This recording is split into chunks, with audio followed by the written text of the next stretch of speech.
today I want to talk about tips and tricks on how I got my kids to eat vegetables and actually like them, which is kind of crazy to say because I feel like kids typically don't like fruit and vegetables. I mean, they like fruit, but I feel like vegetables, it's such a hard battle to win. Like mealtimes are such a struggle. I've learned some tips and tricks along the way, and now my 2 and 3-year-old, they actually ask me for vegetables. They come up to me and they go, "Can I have some cucumber? Can I have tomato? Can I have like da da da, like carrots or whatever?" They like come up and they ask me now. And I feel like after years of persistence and consistency and really sticking through with it, and kind of being strict with it, with like the foods they're eating and exposing them to this wide variety of fruits and vegetables, I feel like we're starting to win a little bit at home. So if you are interested in some tips and tricks, this is what I've done, and this is just purely what I've learned and what I've done and what I've incorporated. So hopefully it helps somebody out there. So first and foremost, what I do, which I think has really helped me a lot at mealtime, is when I'm cooking dinner or even before dinner, even if I have dinner ready, is I leave out an appetizer for them. So it kind of makes it feel like they're in a restaurant, like, oh, we get this special appetizer, like this meal before the actual meal. So it's only a plate of vegetables. That's all I do. It's a plate of vegetables. It is salad, which they call leaves, salad, cucumber, tomato, carrots, celery, broccoli, whatever. I leave out these little appetizers and they feel special, like they're in a restaurant. So it actually encourages them to eat. And usually by the time dinner comes around, they're starving anyways. So they don't really have as much time to be picky or to be selective, because if you've ever been so hungry that you're just gonna eat whatever you have available, I know I have like at work and stuff, I don't even care what it tastes like. I'm hungry, I need something in me, whatever, it'll do. So I feel like that's kind of what they build up to. And so they're more inclined to try these different fruits and these different vegetables. I'll leave out like this little appetizer for them and they can just pick at it. And usually what I'll do is I'll pick 2 vegetables that I know they like. So right now they're all about cucumbers and tomatoes. And then I'll put a 3rd vegetable that we're experimenting with, something that I'm trying to get them to like, but they need a lot of consistency, like months of trying the same thing in order to start to grow like a taste for it or whatnot. So I'll leave, right now we're working with celery, getting them to like celery. And so I'll put the cucumber and the tomato and I'll cut up some celery. And it's not me forcing them to eat it, but it's putting it on the plate there so that they have it available, so that it is their choice and they don't feel like I'm forcing them to eat that. So with like the celery and everything, they'll pick up the tomatoes, at the cucumbers, and then eventually when they run out of that, like if they're still hungry, they'll start trying the celery. And even like getting them to try just like one little bite of it, I'm happy with that. So because it's, for me right now with the celery, it's all about exposing them to the taste, not getting them to like it right away, because I know that it's going to be a battle, but exposing them time and time again. And if I can get them to eat even 1 bite a day, I'm very happy with that progress. Because usually what I've seen in the past from the fruits and the vegetables, especially the vegetables, is that the battle, like 80% of the time, it's just getting them to try the dang thing.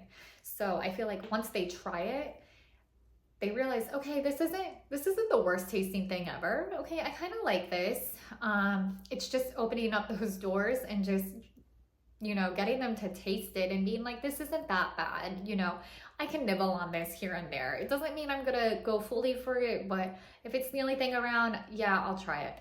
And so just kind of repeating that process time and time again with the same vegetable. Like with celery, what we're working on right now, I know that it's gonna be a while before they like it. So it's gonna be time and time again, consistency, them throwing it on the floor, fighting me over it, whatever.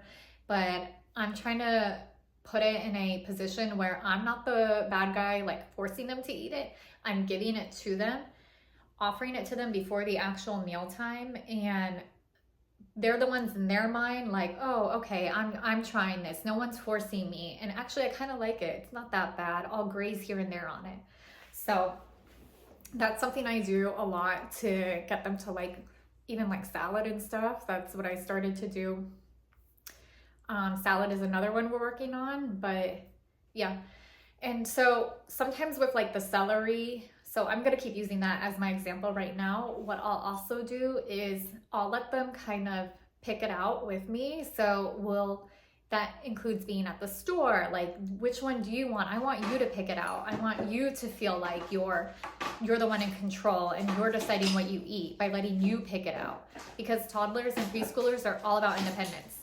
If they're the ones picking it out at the store, then I feel like they have a greater chance of actually trying it because they're the ones that picked it out. So I don't know. I feel like toddlers and preschoolers, it's all like mind games, like not mind games, but letting them choose. Let them pick it out. And then when we're at home, I'll take it out and I'll be like, hey, I'm going to make you an appetizer with the cucumber, tomato, and celery. Do you want to choose which stalk of celery? And if they want to choose it, if they want to grab the celery and actually rip it off themselves, because sometimes they like to do that with the food, and they feel like, oh, I chose this one, it's mine, because you know how toddlers are. So I think that's something else I do to really encourage them, to get them to eat these things.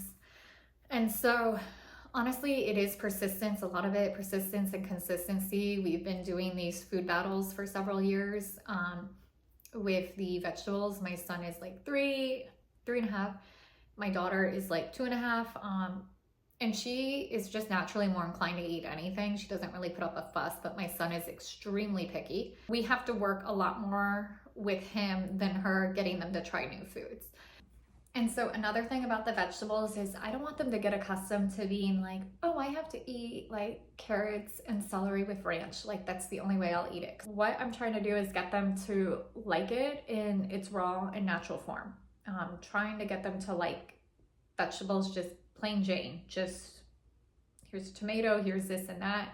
And then later on, once they actually like the vegetable or the fruit or whatever, then we can start to add different things to it. But I don't want them to be in the mindset that I can only eat like apples with peanut butter or ranch with carrots. I want them to like it the way it is in raw form. We also do a lot of like grilled, and we do different versions of it, but I also am focusing on just like the raw plain Jane. Obviously only the ones you can eat raw. So that way they'll grow accustomed to it. Some background, like my husband and I were raised very different. I am a picky eater and I'm trying to change that now. And it's a lot harder when you're older, when you've been doing something for 30 something years, especially with food preferences. That is something I feel that we develop when we're younger. And if we're exposed to that when we're younger, it's going to be a lot easier down the road, just with your health, your in general and well-being and everything. It's just a lot easier if you eat better from the start. Having to change your food preferences when you're older because of health reasons, it's a lot harder than if you were to just be raised on good food in general, because then that way it's all you know, it's normal. It's not weird to eat salad. Like my husband grew up in a very food insecure household, so what you had, they ate healthy, but it's like what you had available was what you ate. There was no a la carte menu, like, no, we're not doing chicken nuggets because you won't eat it. It was either like you have this or you don't. So I'm trying to raise my kids kind of in that way where we have healthy options available. I mean, I wish every night, but not all the time. You know, we're working parents. Yes, we eat chicken nuggets and McDonald's and Chick-fil-A, but for the majority of the time we are trying to cook at home. Save money, time, and we're trying to raise them with these healthy habits so that they have it when they're young, so that way they have these preferences when they're younger, and it's going to help their health like in the future. And I love the progress we're seeing so far. They actually ask me now for vegetables. They come up to me and they ask me, can I have cucumber, can I have tomato, and like nothing on it, like just plain. Even salad, they'll just be like, can I have that plain? Sometimes they'll pick just at the croutons or whatever, but I think getting them to try it in general is just, it's a win. So that's like half the battle, is getting them to eat it. Just like some tips and tricks. For me, this is purely educational content. Like, I'm not saying it's gonna work, but I'm just saying for me and my family, this is what I've done that has worked, and hopefully this helps somebody out there. I know that as busy parents, and working parents especially, it's just so hard to like find the time to cook healthy and having access to healthy food in general. You know, they come to grow to love vegetables, and this is just how we slowly expose them. Just imagine if you went to a foreign country with the foreign food and they just handed you a plate of food. You're most likely gonna look at it, pick at it, smell it. You're not just gonna dive right in and eat it for the most part. You're gonna wanna know, what is this? You know, is it salty? Is it sugary? Is it what's it gonna taste like? You know, I feel like most of us would look at the plate and then use all of our senses to try to figure out what it is. And I feel like that's kind of what toddlers do when we give them food, is they're kind of like, what is this? Like, this is new to them. This is like you going overseas to another country and them giving you a plate of food and expecting you to eat it and getting mad that you don't like it right away. That's the mindset I try to use. And so using that consistency and being patient with it, even if they end up throwing it on the floor, eventually they'll try it. Eventually, it might take a while, might take a long time.